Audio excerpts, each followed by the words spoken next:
নফসি নফসি করবে, তোমার জজ ছেলে কিয়ামতের দিন নফসি নফসি করবে, তোমার ভিআইপি ছেলে নফসি নফসি করবে। যাকে সব সময় গাফলতি করো কেন, সে তো 2500-3000 বেশি আনতে পারে না। মনে রাখবে কবরে যখন চলে যাবে ডাক্তার ফাতিহা করতে যাবে না, তোমার জজ ফাতিহা করতে যাবে না, তোমার এমন করে ভিআইপি ছেলেটা যাবে না। যাবে কে? তোমার আল্লাহর কালাম পড়া ছেলেটা যাবে, যে সূরা ফাতিহা পড়বে, সূরা ইয়াসিন পড়বে, এমন করে দরুদ শরীফ পড়ে চোখের পানি ফেলে তোমার জন্য কাঁদবে। আল্লাহ আমার আব্বা জান, আমার আম্মা জান, আল্লাহ পাক জানি না কবরে কি হালে আছে, আল্লাহ আপনি ক্ষমা করে দিন। আল্লাহ এ যুবক শুনো, আল্লাহর কোরআন জানাচ্ছি, নবীর হাদিস জানাচ্ছি, তোমার এই হাতের দোয়াকে আল্লাহ বৃথা দেবে না। তোমার হাফেজ বাচ্চা দোয়ার ওসিলা করে তোমার কবরে যদি আযাব হয়ে থাকে, ওই সওয়াব যেতে যেতে যেতে যেতে যেতে একদিন না একদিন ওই কবরের আযাবকে আল্লাহ পাক মাফ ক্ষমা করে দেয়।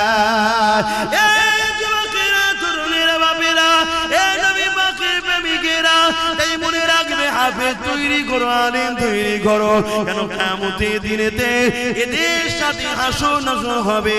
নবী আমার বুখারীর মধ্যে জানিয়ে দিলে, এই দুনিয়ার মানুষেরা আল-মারহুমা আমার আব্বা, দুনিয়ায় যে যাকে ভালোবাসবে সে তার সঙ্গে হাসর নাসর হবে। এই কোরআনকে মহব্বত করো, কোরআনকে প্যার করো। নিজে পড়তে তো আর পারলে না, কমসে কম একজন উপযুক্ত কাউকে তৈরি করো। সেটা যদি নিজের বাচ্চা হয় আর উত্তম, নিজের বাচ্চা যদি না পারো, অন্যের বাচ্চা হচ্ছে তো কি হয়েছে, সে তো আমারই নবীরই একটা উম্মতেরই সন্তান, আমারই একটা নবীর উম্মতেরই তো বাচ্চা। সে যদি কোরআনের হাফেজ হয়, তার সঙ্গে আমার রক্তের কোনো প্রয়োজন নাই, কেন রক্তের সম্পর্ক নিঃশ্বাস পর্যন্ত, ইমানের সম্পর্ক আল্লাহর জান্নাত পর্যন্ত। রক্তের সম্পর্কে ঝগড়া হয়, রক্তের সম্পর্কে লেনদেন নিয়ে মারপিট হয়, রক্তের সম্পর্কে জমি জায়গার ভাগ বন্টন হয়, রক্তের সম্পর্কে ফিতনা বাজার হয়, কিন্তু ইমানের সম্পর্কে কোনোদিন ঝগড়া হয় না, মারপিট হয় না। ইমানের সম্পর্কটা এমন সম্পর্ক, যদিও কোনো দিকে তোমার একটু খাদ হয়ে ধরা পড়ে যা, তোমার ইমানের সম্পর্কের ভাইটা কিয়ামতের দিনে তোমার হাতটা ধরে আল্লাহর জান্নাতে নিয়ে যাবে। আরো জোরে বলুন সুবহান। এই যুবকেরা, তরুণেরা, তাই আরেকটা কথা বলি শোনো, কিয়ামতের দিনে যখন আল্লাহ বিচারের দিন করবে, ওই দিনে কোরআনকে আল্লাহ সুন্দর করে সাজাবে। দুনিয়ায় যে ছাপা কোরআন রয়েছে, এটা নয়, লাউহে মাহফুজে যেটা রয়েছে, সেই লাউহে মাহফুজের মধ্যে যা লেখা আছে, ওই লেখা কিন্তু এই কোরআনের মধ্যেই রয়েছে। 27 বছর ধরে আমার নবীর উপরে একটার পর একটা বার, একটার পর একটা করে এইভাবে নবী পাক সাল্লাল্লাহু আলাইহি ওয়াসাল্লামের উপরে এসেছে। এই যুবকেরা, তরুণীরা, বাপেরা, কিন্তু এটা সেই কোরআনেরই অংশ ছাপা, কিন্তু অরিজিনাল যেটা লাউহে মাহফুজে রক্ষিত রয়েছে, ওইটাকে আল্লাহ সুন্দর করে সাজাবে, তাকে চলার ক্ষমতা দেবে, সে আল্লাহর আরশে আজিমে নিচে চলতে থাকবে। আল্লাহ পাক তাকে জিজ্ঞাসা করবে, আমার কালামুল্লাহ, আজ কি আপনি কিছু চাইবেন আমার কাছে? ওই সময় আল্লাহর কালাম কোরআন বলতে লাগবে, আল্লাহ দুনিয়ায় একজন লোক আমার বড় বিরোধী করেছিল, আবার একজন লোক আমাকে মহব্বত করে সিনার মধ্যে যত্ন করে রেখে দিয়েছিল, একজন লোক আমাকে মিটাবার জন্য মাদ্রাসাগুলোকে ব্যান করেছিল, আবার একজন লোক কাটের পয়সা খরচ করে ওই মাদ্রাসাকে প্রতিষ্ঠিত করে ওখানে আপনার বান্দাদেরকে ভর্তি করে তাদেরকে কোরআন শিখিয়েছে, তারা সিনার মধ্যে রেখে দিয়েছিল। হে আল্লাহ, একদল লোক কোরআনকে মিটাতে চেয়েছিল, কোরআনের বিরুদ্ধে মিথ্যা বলেছিল, আবার একদল লোক কোরআনের পক্ষে আওয়াজ তুলেছিল। আলহামদুলিল্লাহ, আমি মনে করি কোরআন সেদিন আমার বিষয়ও বলবে। হে আল্লাহ, আব্বাস আমার পক্ষে আওয়াজ তুলেছিল, যারা কোরআন মিটাতে চেয়েছিল তাদেরকে মানবরূপী পশু বলেছি। হে আল্লাহ, কোরআনের পক্ষে দাঁড়িয়ে আমাকে পিয়ার করে আব্বাস কথা বলেছিল, এই বলাতে আব্বাসের অনেক দুশমন বেড়েছিল। নবী আব্বাস কোরআনকে ভালোবেসে আওয়াজ তুলেছিল। আজকে আপনার কালাম কালামুল্লাহ আমি আপনার কাছে আশা রাখি, সেদিন যারা কোরআনকে প্যার করেছে, কোরআনকে মহব্বত করেছে, কোরআনের মজলিস করেছে, কোরআনিয়া প্রতিষ্ঠান তৈরি করতে চেয়েছে, আল্লাহ তাদেরকে আজকে আমি জান্নাতে দেখতে চাই। আমার আল্লাহ কালামুল্লাহ নিজের কথাকে খুশি করার জন্য, কালামুল্লাহ মানে আল্লাহ নিজের কথা, নিজের কথাকে সম্মানিত দিবার জন্য আল্লাহ তাদেরকে জান্নাতে দিয়ে দেবে। কোন দিক দিয়ে যাদের সঙ্গে কোরআনের প্রেম ভালোবাসা ছিল, আরো জোরে বলুন সুবহান। বাবেরা, নওজোয়ান তরুণেরা, এই জানাটা আপনি কোন কলেজ স্কুল ভার্সিটিতে পাবেন না। আপনি ডাক্তার হতে পারবেন, আপনি ইঞ্জিনিয়ার হতে পারবেন, আপনি জজ হতে পারবেন, আপনি পুলিশ হতে পারবেন, আপনি বড় বড় পলিটিক্যাল সায়েন্স পড়ে রাজনীতিবিদ হতে পারবেন, কিন্তু আপনার উত্তম আখলাক, উত্তম চরিত্র ওখান থেকে পাবেন না। যে জন্য আল্লাহ সৃষ্টি করেছে, উত্তম আদর্শওয়ালা মানুষ হতে গেলে ওই শিক্ষা আপনাকে কোরআনের শিক্ষা নিতে হবে। কেননা দুনিয়া জমিনে কোরআন এমন একটা কিতাব, জালিকাল কিতাব লা রাইবা ফি, এর মধ্যে ভুল তো দূরের কথা, এর মধ্যে কোনো সন্দেহ নাই। আপনি জানেন কি জানি না, পৃথিবীর বুকে কয়েক মিলিয়ন বিলিয়ন কোটি ডলার টাকা খরচ করে প্রতি বছরে কোরআনের রিসার্চ করতে চলেছে। দুই কারণে রিসার্চ হতে লেগেছে, এক কোরআনের ভুলবার করার জন্য, আর এক কারণটা হলো কোরআনের মধ্যে জমিনের তলার গোপন রহস্য রয়েছে, কোরআনের মধ্যে প্লেন আবিষ্কারের রহস্য রয়েছে, কোরআনের মধ্যে সায়েন্স রয়েছে, ম্যাথমেটিক্স রয়েছে, কোরআনের মধ্যে দর্শন রয়েছে, ফিলোসফি রয়েছে, কোরআনের মধ্যে আপনি টেকনিক্যাল বিজনেস সব কিছু রয়েছে। এই কোরআন থেকে বিশ্ব গবেষণা করে তারা আসমানে চলে যাচ্ছে, চাঁদে চলে যাচ্ছে, সেই জন্য তারা রিসার্চ করতে লেগেছে। আর এক কারণে রিসার্চ হতে লেগেছে, এই কোরআন মানুষকে হিদায়াতের রাস্তা দেখায়, সত্যের রাস্তা দেখায়। তাই মানুষের খোদা যারা হতে চাইছে, তারা কোরআনকে মিথ্যা প্রমাণ করতে পারলে তাহলে দুনিয়া জমিনে কোরআনকে কেসের মাধ্যমে বন্ধ করে দেবে। কিন্তু আল্লাহ শুকরিয়া আদায় করে বলি, ১,৫০০ বছর ধরে দুনিয়ার হাজারো জালিম চেষ্টা করছে, হাজারো মানবরূপী পশু চেষ্টা করছে, তারা চেষ্টা করে করে করে করে কেউ কেউ স্বীকার করে নিয়েছে এই কোরআনের মধ্যে ভুল তো দূরের কথা, এই কোরআনের মধ্যে কোনো ভুল তো নাই। ভুল একটা পেয়েছি রিসার্চ করতে গিয়ে, ওটা আমার মধ্যে, আমি কোরআনকে এখনো না মেনে আছি, এটাই ভুল। তাই তারা দলে দলে ঈমানের কলেমা পড়ে মুসলমান হয়ে যাচ্ছে। আরো জোরে বলুন সুবহান।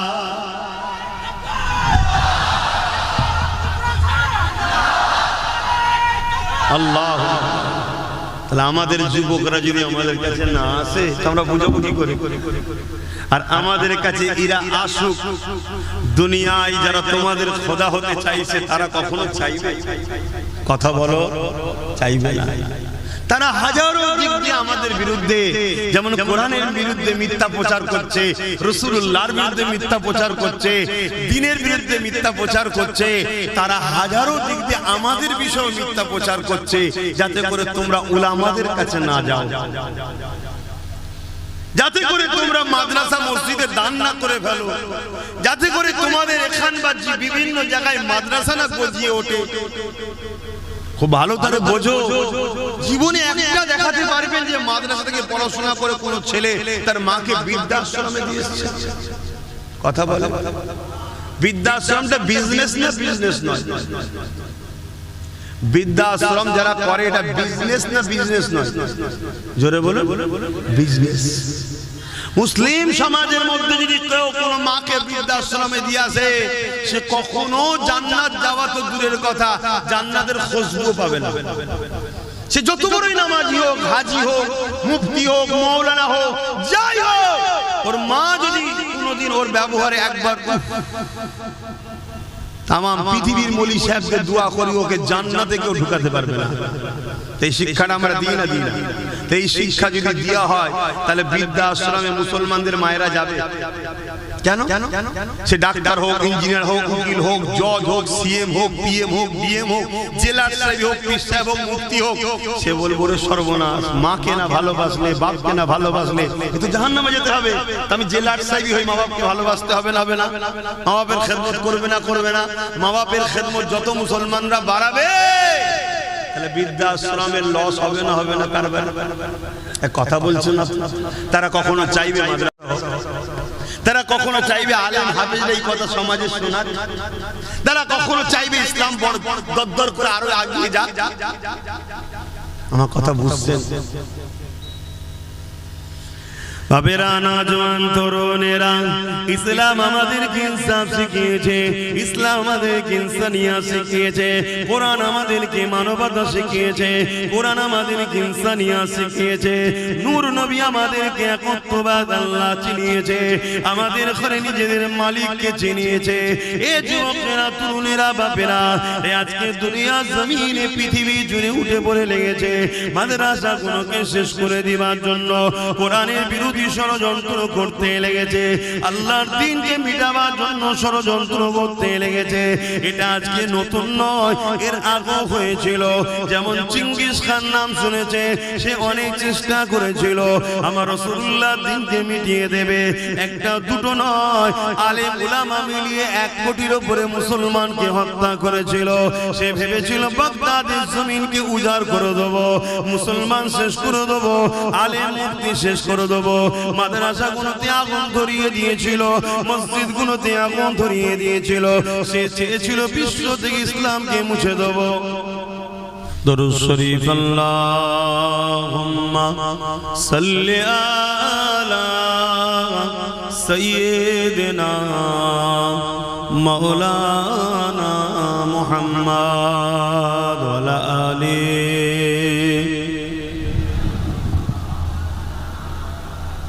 মুসলমান ঘরের ছেলে মেয়েরা, তরুণেরা, বাপেরা, এ নবী পাকের উম্মত উম্মতি গণেরা, শুধু মুসলমান মুখে দাবি করলে হয় না, অন্তর আল্লাহর দ্বীনের উপরে মহব্বত ভালোবাসা থাকা দরকার।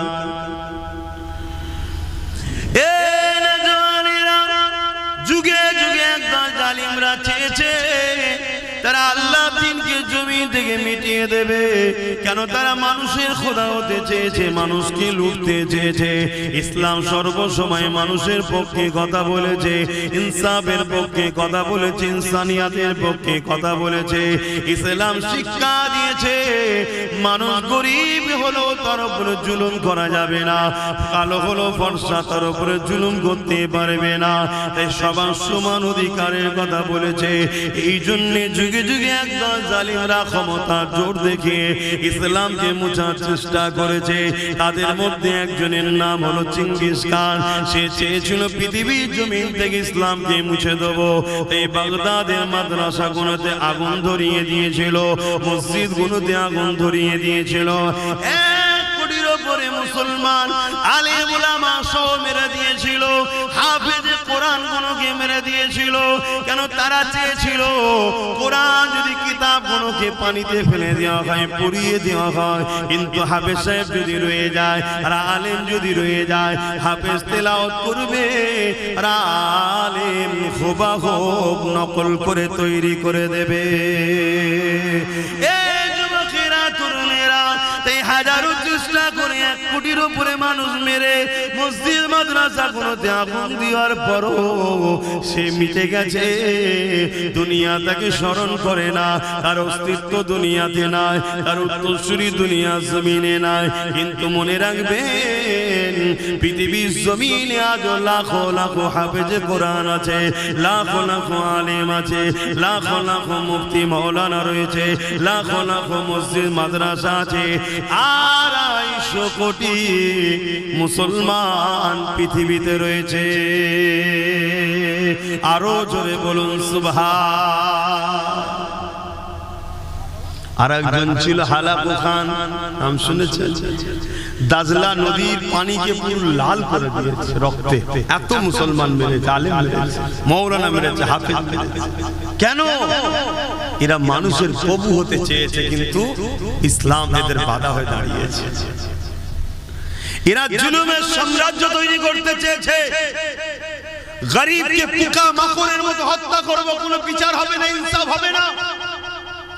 মানুষ এদের গোলাম হয়ে দাস দাসী হয়ে এদের উপাসনা করবে, এই মেসেজ এরা পৃথিবীকে দিতে চেয়েছে।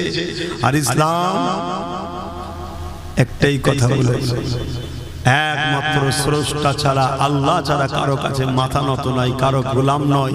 এবং গরিব বড় লোককে শতকরা 2.5 টাকা গরিবকে যাকাত দিতে হবে। জোরে বলুন সুবহানাল্লাহ। এরা নারীগুলোকে ভোগের পাত্রী বানাতে চেয়েছে। নারী মানে শুধু ভোগের জিনিস, কিন্তু ইসলাম বলেছে না, নারী ভোগের জিনিস নয়। নারী মা হবে, নারী বোন হবে, বেটি হবে। হ্যাঁ, নারীর মধ্যে থেকে একজন তোমার স্ত্রী হবে, সেও ভোগের নয়, স্ত্রীর সম্মান পাবে। অর্থাৎ নারীদেরকে সম্মান ইসলাম দিয়েছে।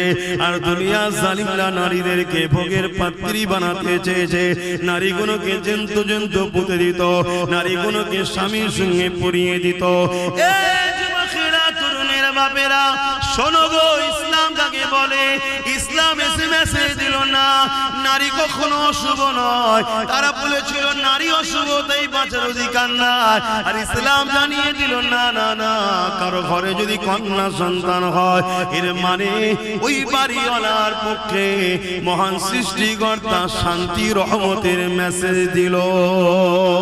আল্লাহর দিন জানিয়ে দিল, আমার রাসূলুল্লাহ বলে দিল নারী অশুভ নয়। কারো ঘরে যদি নারী জন্ম হয়, আমার আল্লাহ ওই বাপকে জান্নাতের মেসেজ দিল। আল্লাহ নবী আরো জানিয়ে দিল, এ দুনিয়ার মানুষেরা, নারীগুলোকে ভোগের পাত্রী বানিয়ে রেখেছো, এগুলো তোমরা অন্যায় করতে লেগেছো। নারীদেরকে আজাদ দাও, তাদেরকে বাঁচার স্বাধীনতা দাও। তারা যেভাবে আল্লাহর হুকুম সেইভাবে তারা চলবে, তাদের উপরে জুলুম করো না।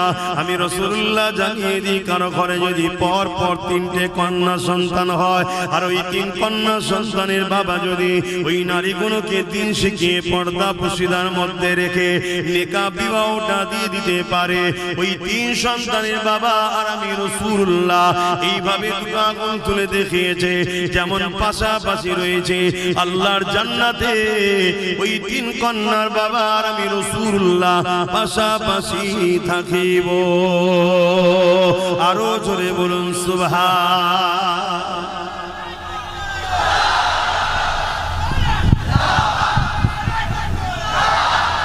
তাহলে যারা নারীকে ভোগের পাত্রী মনে করে, যারা নারী দেহ শোষণকারীদের ঘরে আড়াল করতে চায়, যারা নারী রেপ হয়ে গেলে ওই আসামিদের ঘরে নিজের ঘরে আশ্রয় দিয়ে বাঁচাতে চায়, তারা কখনো ইসলাম বেঁচে থাকতে চাইবে? তারা কখনো ইসলামের শিক্ষা কেন্দ্র মাদ্রাসা হোক চাইবে? আর তাদেরই হাতের পুতুল আমার ঘরের ছেলে যারা হয়ে গেছে, তারাও তাদের সুরে সুর মিলাবে না? কিন্তু আমার ঘরের ছেলেরা জানে না যে কবর কত ভয়ানক। আমার ঘরের ছেলেরা জানে না আখিরাতটা কত ভয়ানক। আমার ঘরের ছেলে জানে না এই যৌবন চিরস্থায়ী নয়। তোমার আব্বার দিকেই দেখো না, তোমার দাদা দাদির দিকে দেখো না, তোমার নানা নানির দিকে দেখো না, লড়তে পারছে না। একটা সময় সব ক্ষমতা ছিল, আল্লাহ সব নিয়ে নিচ্ছে। অতএব আমার যুবকরা, এই যৌবনের বয়সে কিছু করো আল্লাহর জন্য, দিনের জন্য করে যাও। ওটা আল্লাহর রাহে করবে, তোমার আখিরাতের ব্যাংকে জমা থাকবে, ওখানে তুমি কামিয়াবি হবে। জোরে বলুন সুবহানাল্লাহ। কিছু যদি করতে না পারো, যারা করছে তাদের দলকে ভিড় করে তাদের সঙ্গে জুড়ে থাকো। ভিড়ও একটা সাপোর্ট না, সাপোর্ট না কথা বলে। 10টা লোক আর 10,000 লোক, 10,000-এর মধ্যে 999 হয়তো চুপচাপ দাঁড়িয়েই আছে, কিন্তু তারপরও দূর থেকে কেউ দেখে কি বলবে, অনেক আছে। এটাও কিন্তু তোমারই ওসিলা, তোমার ওসিলা তো অবদান আছে না? না, এজন্য ইসলাম বলেছে কোন বাতিলদের মিটিং মিছিলে জলসা মাহফিলে যেও না, ইসলাম বিরোধীদের কর্মকাণ্ডে অনুষ্ঠানে যেও না, কোরআন বিরোধী মজলিসে যেও না, দিন ইসলামের মিটানোকারী জালিমদের মিটিং মিছিলে যেও না। কেন গেলে ভিড় হবে, ভিড় হওয়া মানে তাদেরকে আরো অন্যায় করার উৎসাহিত তুমিও করছো, এর জন্য তুমিও আসামি, জাহান্নামে যাবে। আমার হয়তো অনেক যুবক ভাববে তোর বাবু যখন মরবো তখন দেখবে, কি দেখবে সোনার ভাই আমার, কি দেখবে?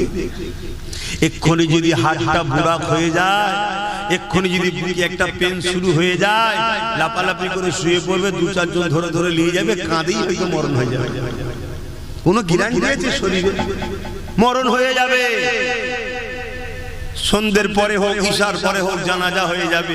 কবরে তো সবাই দিয়ে আসবে চোখের পানি ফেলে, আহা মা কাঁদবে, বাপ কাঁদবে, কবরে মাটি মঞ্জিল দিয়ে গ্রামবাসী চলে আসবে।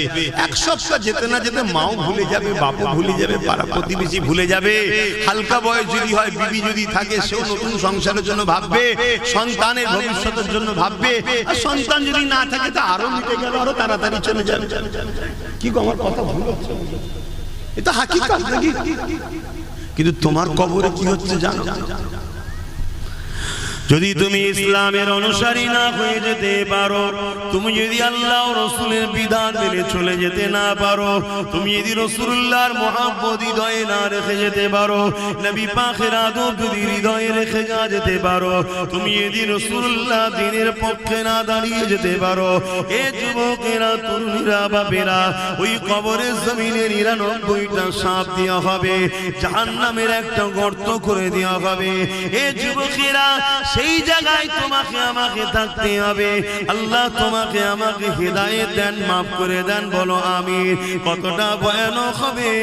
ওই জায়গায় তোমার পাশে কেউ দাঁড়াবে না, তোমার দুনিয়ার দরদি দাদা দিদি কেউ দাঁড়াবে না, তোমার দুনিয়ার দরদি কোন নেতা লিডার দাঁড়াবে না, দুনিয়ার দরদি তোমার দুনিয়াদার প্রভু যারা সাজার স্বপ্ন দেখছে তারা তোমার পাশে কেউ দাঁড়াবে না।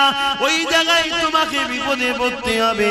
এ দুনিয়ার মানুষ শুনে রেখে দাও, আমি কোন গল্প কাহিনী কিসসা বলছি না, আমি আল্লাহর কোরআন থেকে বলছি, নবীর হাদিস থেকে বলছি।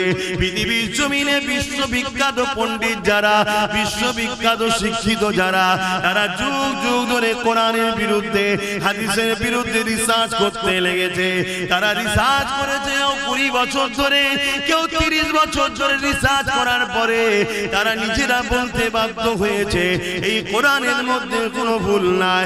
এই তারাও দলে দলে ঈমানের কলেমা পড়ে রাসূলুল্লাহর গোলামি করতে লেগেছে। আরো জোরে বলুন সুবহান। তুমি আমি ভাববে না আমার কওমের ঘরের ছেলে তোমরা, আমার নবীর উম্মত উম্মতির ঘরের ছেলে তোমরা, একটু বলবো না?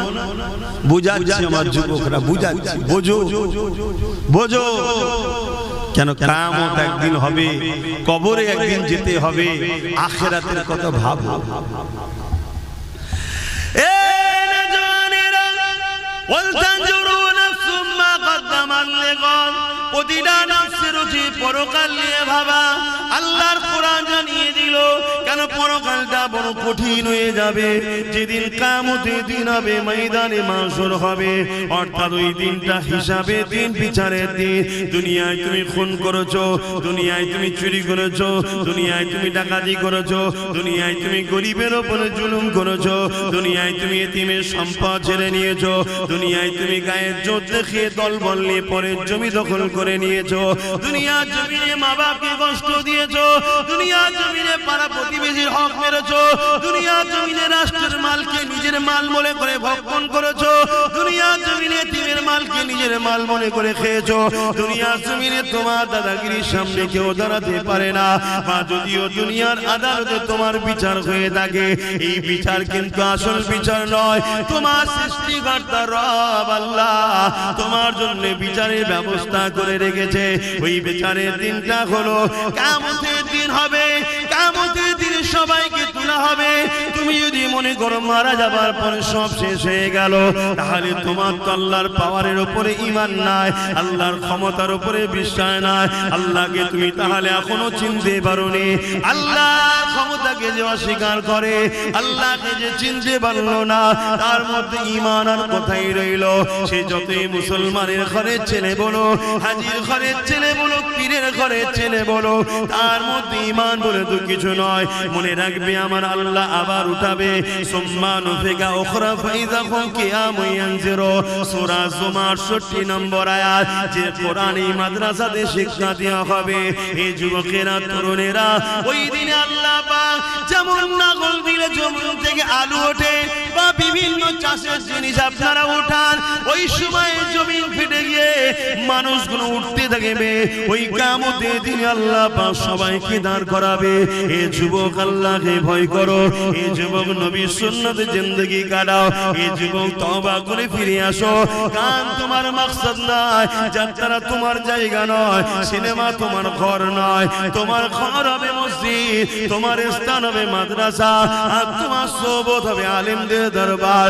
মনে রাখবে এত শান্তি তুমি পাবে, আখিরাতেও শান্তি পাবে। আজকে তুমি কোরআন ছেড়ে দিয়ে, রাসূল ছেড়ে দিয়ে, মাদ্রাসা মসজিদ উলামা ছেড়ে দিয়ে বুকে হাত দিয়ে বলো, তোমরা কেউ কি শান্তিতে সংসারে আছো? কেন নাই ভেবেছো কখন? আসো, ফিরে আসো যুবক। এই রং তামাশাই নেছো না, এটা রঙিন দুনিয়া। রঙের পিছনে ছোট না, আমার ছোট হুজুর পীর কিবলা বলতেন, বাবারা গিলটির চমকে সোনা ভুলে গেলি বাবা। গিলটির এমন এমন সব জিনিস বেরিয়েছে, মানুষ আর সোনা ভুলে গেছে, গিলটির পিছনে ছুটছে। গিলটি বোঝেন তো নাকি? কি বলে ওকে? কসমেটিক্সের দোকানে যেটা বিক্রি হয়, সিটি গোল্ড। ওর চমক দেখে আর ওর ডিজাইন দেখে মানুষ সোনা ভুলে গেছে। সোনার পিছনে ছুটছে, ওর পিছনে ছুটছে। আর অল্প পয়সায় পেচ্ছে, কম দামে কিনে মজা বাড়ি ফিরে গেল সোজা, কিছুতে ঢোকে না হাতে, তাই শেষে পস্তানা। কম দামে কিনেছে, পায়ের মোজা অল্প পয়সায় পেয়েছে, ঘরে গিয়ে শীতকালে এবার হাতে ঢুকাতে চাইছে, আর ঢোকে।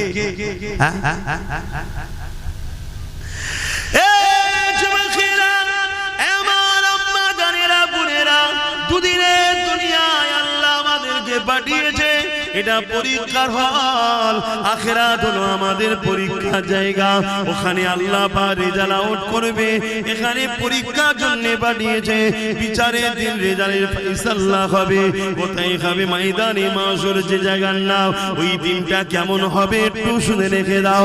আল্লাহর কোরআন জানাচ্ছে, কানা মিকদারু 50 আলফা সানাতে। কোরআন জানাচ্ছে যে কোরআনে কলম চালাবার ক্ষমতা পৃথিবীর কারো হয়নি, জের জবরকে চেঞ্জ করার পর্যন্ত ক্ষমতা হয়নি। পৃথিবীতে হাজারো কিতাব আছে, প্রতিটা কিতাবের লেখক লাস্টে লিখে দেয়, যদি কোনো ভুল ময়া নজরে পড়ে সংশোধনের জন্য ধরিয়ে দেবেন। বলে তো নাকি? প্রত্যেকটা কিতাবের লাস্টে দেখবেন লেখা থাকে, ভুল মার্জনা করিবেন, যদি ধরা পড়ে, নজরে পড়ে, ধরিয়ে দেবেন, পরের সংকলনে সংযোজন করে দেওয়া হবে, তাই তো নাকি? আর কোরআন প্রথমে কি বলছে? ভুল তো দূরের কথা, এতে কোনো সন্দেহ নেই, এই বিশ্বাস রেখে পড়া শুরু কর। চ্যালেঞ্জ দিচ্ছি, জোরে বলুন সুবহানাল্লাহ। কেন? সবটা মানুষের লেখা, আর কোরআন কার বাণী? বলুন না গো। আল্লাহ সৃষ্টিকর্তার কখনো ভুল হয়? হ্যাঁ,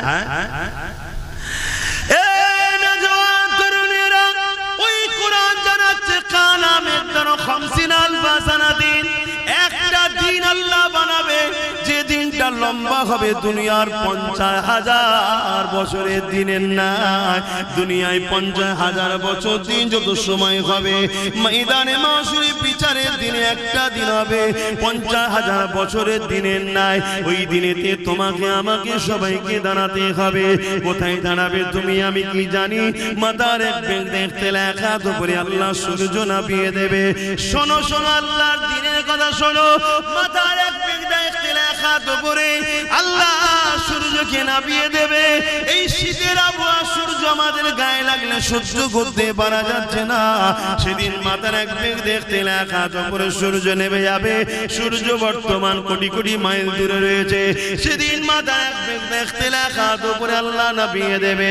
সূর্যের বর্তমান যে তাপ আছে কোটি কোটি মাইল দূর থেকে লাগছে, এতেই সহ্য করতে পারছি না।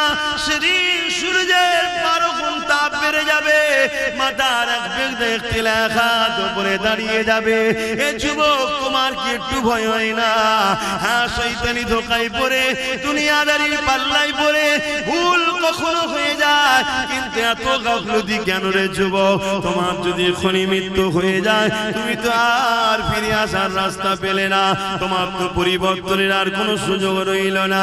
কি হবে সেই দিনে তুমি কি কখনো চিন্তা করো না?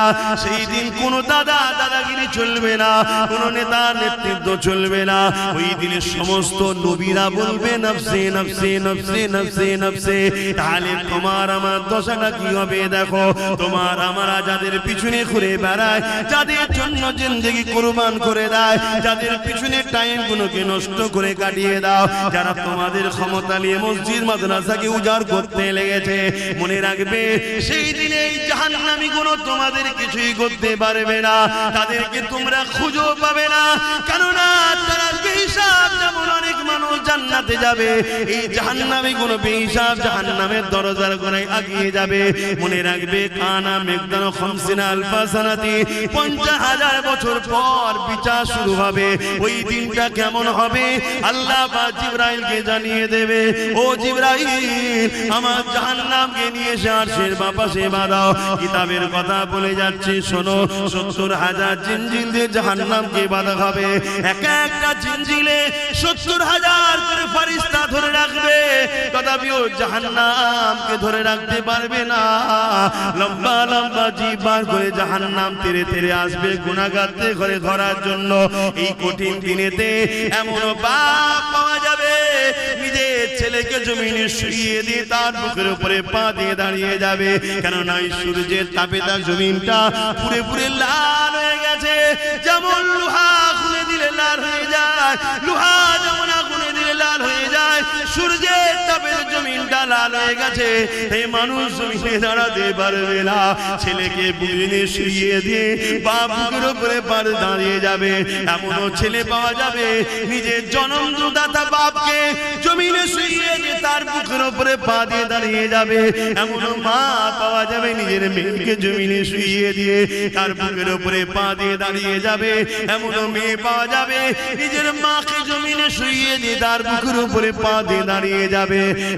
এক কথায় যার উপরে যার জোর চলবে, তাকে জমিনে শুইয়ে দিয়ে বুকের উপরে পা দিয়ে দাঁড়িয়ে যাবে। এ আমার আব্বা জানেরা, মায়েরা, বোনেরা, সূর্যের তাপে দে মানার ক্ষীণগুলো নাক দিয়ে গলে গলে গলে গলে পড়তে লাগবে। ওই দিনটা তোমার আমার কি হবে উপায়? ভাবো ভাবো, আমাদের কাছে এলে আমরা ভাবাই। কেন ভাবাই? আমার ঘরেরই তো ভাই তোমরা, আমার নবীর উম্মত উম্মতি ভুল হয়ে যায়। ভাবার পরে যদি একটু তওবা করে, একটু কাঁদে, একটু চোখের পানি ফেলে, আল্লাহ বলে যাই মাফ করব। জোরে বলুন সুবহানাল্লাহ। কিন্তু আমাদের ঘরে ছেড়ে যাদের পিছনে ছুটোছুটি করছো, তোমাদের ঘরে তো ভাবানো দূরের কথা, যাদের না ভাবে সেজন্য আরো চেষ্টা করছে। পরিবর্তন হও আমার যুবকেরা, ফিরে আসো। আমি আশা রাখবো 2য় বছর হচ্ছে, একদিন না একদিন এই জায়গা যেন একটা ইলমের বাগান তৈরি হয়, এখান থেকে জান্নাতের জন্য খুশবু বাহির হয়। জোরে বলুন সুবহানাল্লাহ। মনে রাখবে যেখানে কোরআন তেলাওয়াত হয় ওই জায়গায় আল্লাহ রহমতের ফেরেশতারা আসা যাওয়া করে। জোরে বলুন সুবহানাল্লাহ। আর রহমতের ফেরেশতারা আসা যাওয়া করলে আপনাদের ঈমান কি বলছে? বালা মুসিবত, চাষবাস, কাজবাজ সব ভালো হবে না খারাপ হবে? ভালো হবে। এই কঠিন দিনেতে কি হবে তোমার আমার উপায়? এই কঠিন দিনেতে যারা হাফেজে হাক্কানি হবে তাদেরকে যখন জান্নাতে আল্লাহ যেতে বলবে, যান, আপনাদের এখানে দাঁড়াতে হবে না। মন দিয়ে শোনে, বাপের গল্প শোনাচ্ছি, নবীর হাদিস শোনাচ্ছি। আল্লাহ পাকের হাফেজের কোরআন দিগকে আল্লাহ বলবে, আমার হাফেজ সাহেব বান্দারা, দুনিয়া জমিন আপনারা আমার কোরআনকে আয়ত্ত করেছে, দুনিয়ার মানুষ আপনাদেরকে অনেক ছোট বড় কথা বলেছে, এই হাফেজ সাহেব হয়ে কি হবে? একে যদি ডাক্তার উকিল জজ করা হতো, কোটি কোটি টাকা ইনকাম করতো, আরে বাপ মাকে হজে পাঠাতো, ভালো মন্দ গাড়ি চাপাতো, অনেক কিছু করাতো, এই হাফেজ সাহেব হয়ে কি আর করবে? ওই তো মসজিদে গিয়ে 2,500-3,000 টাকা নেবে, ছাড়া আর কি পাবে? তথাপিও আপনারা কারো কথায় কান্না দিয়ে এ হাফেজ সাহেবরা তোমার আমরা কোরআন তেলাওয়াত করেছো, আমার কোরআন আয়াত্ত করেছো, দুনিয়াকে আমি চ্যালেঞ্জ দিয়েছিলাম, অর্থাৎ আল্লাহ চ্যালেঞ্জ দিয়েছে। যখন কোরআনের বিরুদ্ধে ষড়যন্ত্র হয়েছিল জাহিলিয়াতের যুগে, আমার আল্লাহ বলেছিল, দুনিয়ার মানুষ আল্লাহ ছাড়া সবাইকে একত্রিত করে কোরআনের একটা আয়াত লিখে দেখাও, তারা পারেনি। এবং আল্লাহ জানিয়েছে, এই কোরআনকে কিয়ামত পর্যন্ত দুনিয়া জমিনে হিফাজতের দায়িত্ব আমি আল্লাহ নিয়ে নিলাম।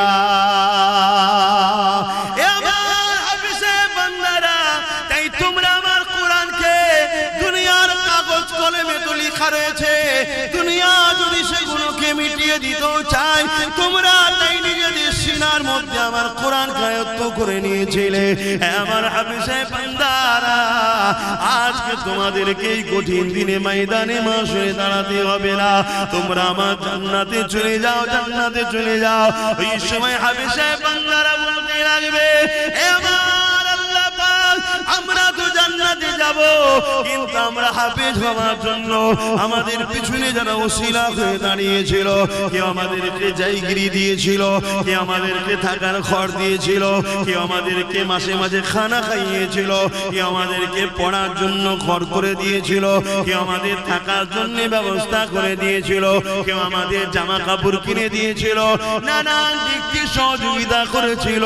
আল্লাহ তারা তো ময়দানে মাশরে নফসি নফসি নফসি করছে। আল্লাহ তাদেরকে ছাড়া আমরা কেমন করে যাই? তারা যদি আমাদের পাশে না দাঁড়াতো, আমাদের জন্য যদি শিক্ষা কেন্দ্র না করে দিত, আমাদের জন্য যদি জায়গিরি থাকার ঘর না দিত, আমাদের জন্য খাওয়ার যদি ব্যবস্থা না করে দিত, হে আল্লাহ, তাহলে আজ হয়তো আমরা কোরআন আয়াত্ত করার সুযোগটা পেতাম না।